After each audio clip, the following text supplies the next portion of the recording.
I am the Tofu Golem. Please enjoy the video. In this video, I will explain how to use the lower body in the golf swing. To begin, set up with your feet approximately shoulder-width apart, ensuring a stable foundation. Keep a slight flex in your knees, avoiding any stiffness. Your weight distribution should feel balanced, perhaps leaning just a touch towards the balls of your feet, preparing for dynamic movement throughout the swing.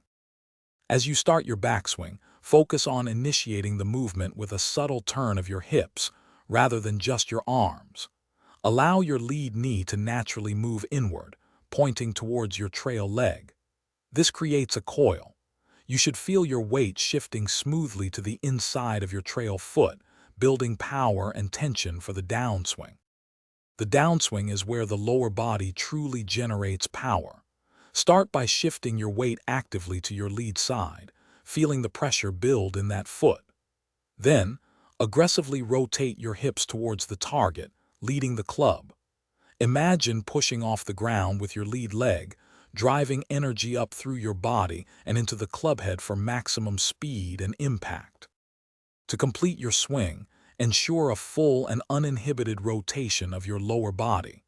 Your hips should finish facing the target, with your belt buckle pointing directly at it. The vast majority of your weight, perhaps 90%, should be on your lead foot. Allow your trail heel to lift naturally off the ground, pointing towards the target, indicating a complete and balanced finish. Thanks for watching. Consider subscribing if we helped you today.